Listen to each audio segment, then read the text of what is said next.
My dear friends, welcome to my channel.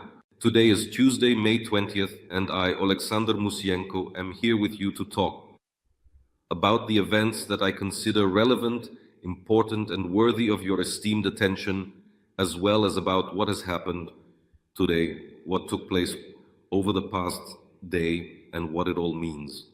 So, as you know, US President Donald Trump had a phone conversation with the Russian dictator Putin, and then with the president of Ukraine, or rather before that, with the president of Ukraine, Zelensky. After that, apparently there was a second conversation. Trump also had contacts with European leaders, and these were repeated as well. And again, this ended with Trump ultimately giving Putin another 2 to 4 weeks, stating that within the next 2 to 4 weeks, something has to change. So Putin still has to be ready to agree to end the war, to make deals, and there are still chances, which is why Russia will not face tougher sanctions yet. Although the German Chancellor Friedrich Merz made an interesting statement. And now Merz said that he had supposedly synchronized positions, united positions with the United States of America regarding the fact that Germany was ready to impose strengthened sanctions against Russia, and that official Washington did not object but rather supported such a decision. So supposedly we have a synchronized position. Europe continues to play somewhat of its own game. In fact, Europe keeps talking about the need to support Ukraine. Well, and this decision to supply Ukraine with 400 M113s, along with further decisions to allocate defense aid packages provided by our European partners, indicates that they have a somewhat different, let's say, a position that does not always align with Washington. Here is what Donald Trump said after his conversation with Putin. As for my just finished 2-hour conversation with Putin, I believe it went very well. Russia and Ukraine will immediately begin negotiations on a ceasefire and, more importantly, on ending the war. The terms for this will be discussed between the two sides, as it should be, because they know the details from the negotiations that no one else knows. The tone and spirit of the conversation were excellent. Russia wants to establish broad trade with the United States once this catastrophic bloodbath is over. And I agree with that. For Russia, there is a huge opportunity to create a massive number of jobs, and so on and so on. Ukraine can gain great benefits from trade in the process of rebuilding its country. Well, trade is at the core of everything. What else could you expect from Trump? I think, there's probably nothing more to add. Well, trade, yes, at the heart of everything is business, trade, investment. Negotiations between Russia and Ukraine will begin immediately. I have informed President Zelensky, President of the European Commission Ursula von der Leyen, President Macron, Prime Minister of Italy Meloni, Chancellor of Germany Merz, and President of Finland Alexander Stubb about this during a phone conversation with me. The Vatican, represented by the Pope, has stated that it would be very interested in hosting negotiations. Let them begin. That is most likely the next round of negotiations between the Ukrainian and Russian delegations will not take place in Istanbul, but will be held in the Vatican. So in other words, this is an option, a possibility, because the Vatican has been mentioned more and more frequently. And I've told you about this as well, my friends, my subscribers, that it is the Vatican that will draw attention. It's no coincidence that the Pope has taken such an active stance and position. It's no coincidence that so many leaders gathered there for the enthronement of the new pontiff, Leo XIV. None of this is random. It all has a certain meaning and significance. And I do not rule out that it is the Vatican that is being prepared as a new negotiation platform to replace Istanbul. This is entirely possible and could happen. So we cannot rule out this direction of events. Meanwhile, Putin said that Russia supports stopping the hostilities, but it is necessary to develop the most effective ways to move toward peace. Russia is ready to work on a memorandum with Ukraine, which would include a ceasefire. So now a memorandum has appeared, whereas previously there were other demands. Now it turns out a memorandum needs to be developed. And this memorandum, moreover, pay attention to how Putin phrased it, among other things, must also include the issue of a ceasefire. So it won't be the way we and our European partners are insisting. Ceasefire. Now, can you stop killing civilians? Stop what you are doing. And only then do we move on to the next points. But in fact, this is the kind of algorithm that was proposed. This kind of ultimatum was essentially put forward by the coalition of the willing, which gathered in Kyiv on May 10th. And not only that, afterwards there were meetings as well, including with the participation of the Ukrainian president in Europe on the territory of European countries.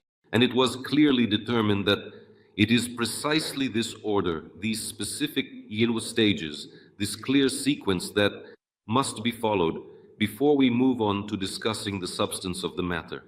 A ceasefire is necessary in order to test how truly ready the parties are, how sincere they are in their desire to make peace. So in fact here, Putin is once again trying to cast a shadow over the obvious. Well, he's playing the fool, trying to act like a clown, wriggling out of things however he can, showing Trump's supposed readiness and commitment to some kind of peace initiatives, but in reality he's manipulating and stringing people along, which unfortunately the Russian dictator manages to do to some extent. We can see this. Unfortunately, he has had some success here, but the Ukrainian president has also managed, Volodymyr Zelensky has managed to defend our interests, because Zelensky reported the following: there were two conversations with Trump. In the first, they discussed a ceasefire and potential sanctions, and in the second, European leaders joined the conversation.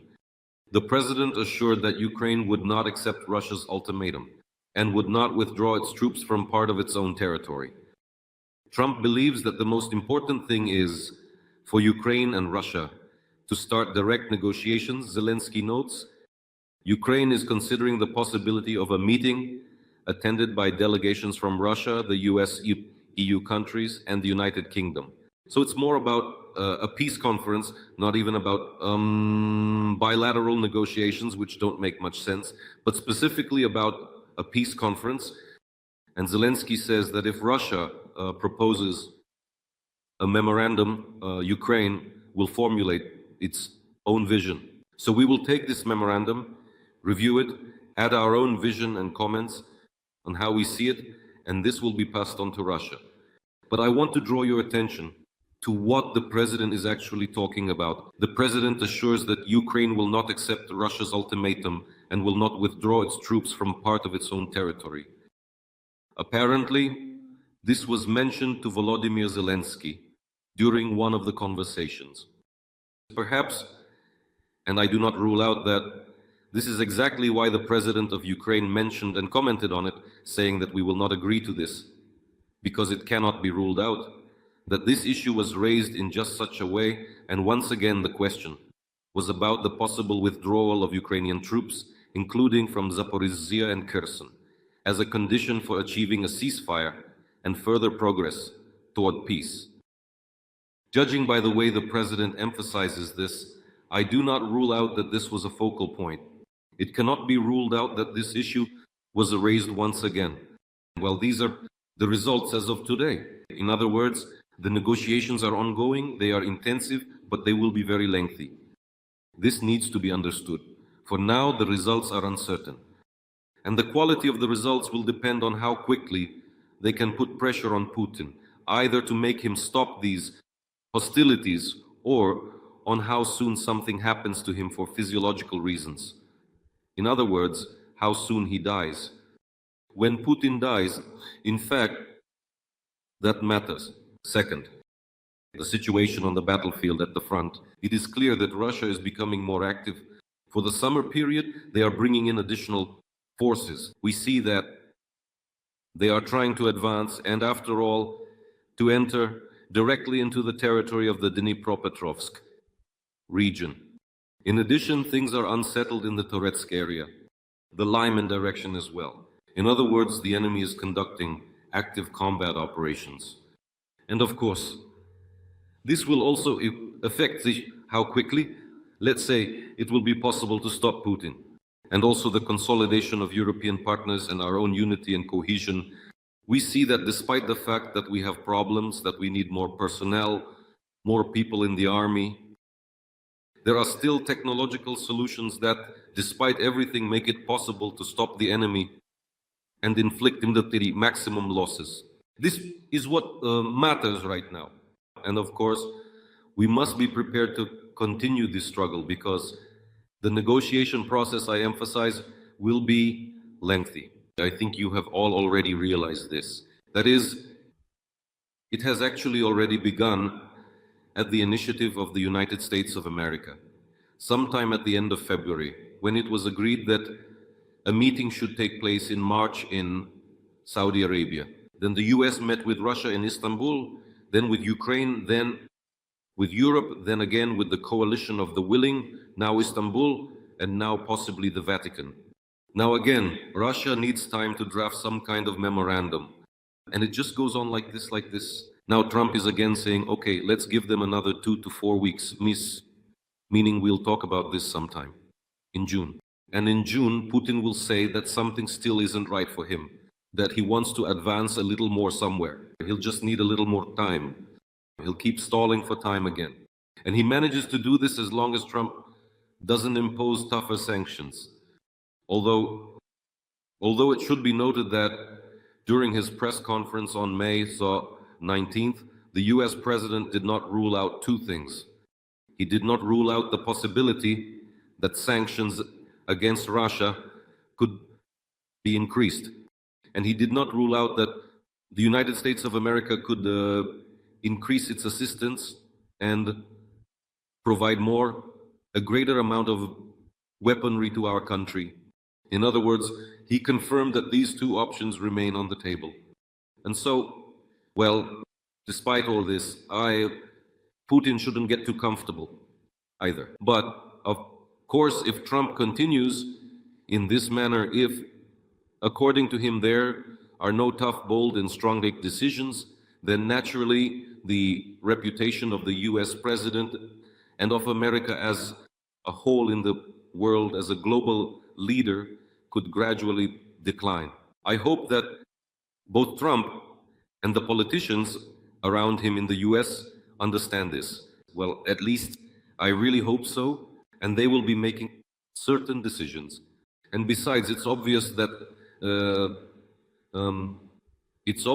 the fighting will continue in parallel with this prolonged negotiation process, which Russia will try to delay and imitate. But obviously it will take place in some form. But we understand that our path to peace is very long. So the struggle will continue, and until then, the war will go on, at the very least, until the middle of autumn. Most likely, the autumn of this year. And after that, it's still unclear, maybe even longer. It's hard to say here. At certain stages, it may stop and then start again. But there are chances for establishing a more lasting peace under certain conditions, and provided that the West acts together with Ukraine.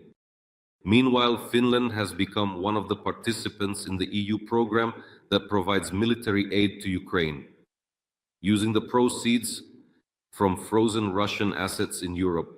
We're talking about an amount of 90 million euros. The agreement with the European Commission stipulates that Finland will supply Ukraine with large caliber ammunition. These will be purchased from the Finnish defense industry and paid for with funds from the proceeds of frozen Russian assets, which will be transferred through the European Peace Facility. The total amount will be 90 million euros. This arrangement simultaneously secures jobs in the Finnish defense industry and provides support to Ukraine. This new package, along with our national support program of 660 million euros, will help strengthen assistance to Ukraine, the Finns said. And Australia has indeed sent M1A1 Abrams tanks. There are supposed to be 49 of them. But the White House is not satisfied with this decision. Although Washington officially gave permission for the transfer privately, the American officials remain disappointed. There's no need to be disappointed. It's very good that our partners are supplying us with weapons. But meanwhile, for example, concerned Europeans are actively writing, some are writing, others as well, about what will happen if, for instance, Russian aggression against Ukraine ends now. And they are convinced that after the war in Ukraine ends, 800,000 Russian soldiers will not simply go home, but will receive new dangerous assignments from Putin. The publication quotes Estonia's Minister of Defense, Hanno Pevkur, who explains the new threats as follows. The point is that in this case, though 800,000 Russian soldiers will not simply go home, but will receive new important and possibly dangerous assignments from the Russian General Staff. In the event of a peace imposed by the US or Europe, Western intelligence circles fear the rapid redeployment of Russian troops from Ukraine to the borders of Finland, Norway, and the Baltic countries, as well as to Belarus. It is reported that plans for such a scenario already exist. Over the past few months, the corresponding military infrastructure has even been prepared. It is only because of the war in Ukraine that Moscow has not yet carried out these intentions. If we legally or de facto recognize the territories occupied by Russia, we will essentially be doing Russia's work for it. Just like with the Minsk agreements of 2015, we would be restraining Ukrainians from further counteroffensives for the sake of liberating their country. In this case, Russia could withdraw hundreds of thousands of soldiers, redeploying them to other regions without fear of losing the occupied territories. This could happen as early as September. Well, that's the position, interesting, you see, in September. So there is a direct connection and linkage to the autumn. That's what I was saying as well. That it is precisely in the autumn that there might be, I'll say cautiously, some decisions regarding a ceasefire implemented not earlier, if not later. But here we see that Western analysts are also linking it to this time frame. But it's interesting. So on the one hand, yes, we understand they support Ukraine. Yes, it's worth agreeing here that we shouldn't accept terms of peace imposed on us from the outside under pressure. Whether it's from the US or Europe, we understand that. But at the same time, certain thoughts start to creep in. Like, okay, so how long are we supposed to keep fighting then? Europe always says that by 2030 they'll be ready.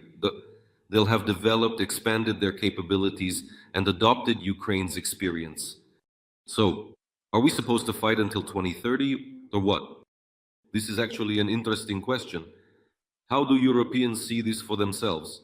Or maybe let Putin move his forces now. Then help us with maximum forces and resources so that we can stop Putin here and now. What's the point of talking about these 800,000 soldiers who are supposed to appear somewhere? I mean, there are actually a lot of questions. So we have to fight for a long time with our own hands then. But what should we do? So there really are questions. Let's prepare together. Let Ukraine join military alliances. Let's build a collective defense system. We are actively cooperating with the countries of Northern Europe, the Baltics, and Poland. We have excellent relations, we have great mutual understanding, and we have a lot to work on. So let's do this together. So share experience, purchase more weapons for Ukraine, supply them, provide assistance to Ukraine, and conduct joint exercises. Systematically. Work together to find solutions for reducing Russian troops and all this cannon fodder that Putin throws into the war against Ukraine, so that their losses become even more staggering. And this, among other things, will also weaken Russia and reduce the threat to Northern Europe. The Wall Street Journal, meanwhile, reports that the Russian leader lights up every time he talks about the war and hopes that Trump will refuse a peace deal. After all the speculation about how Vladimir Putin would respond to Ukrainian President Zelensky's proposal to meet for peace talks in Istanbul, it's no surprise that Putin refused. Instead, he sent a low-level delegation. By repeatedly declaring Zelensky's government illegitimate, Putin would be making a huge concession and appear weak if he were to meet with Zelensky. This is exactly what I've been telling you in my videos. More importantly, a meeting between them, which, as President Trump suggests, he himself might attend, wouldn't accomplish much. Putin relishes his role as a wartime leader and is determined to continue the conflict until Ukraine is forced to become a friendly neighbor. According to Trump's position, Russia is not the aggressor in the war in Ukraine.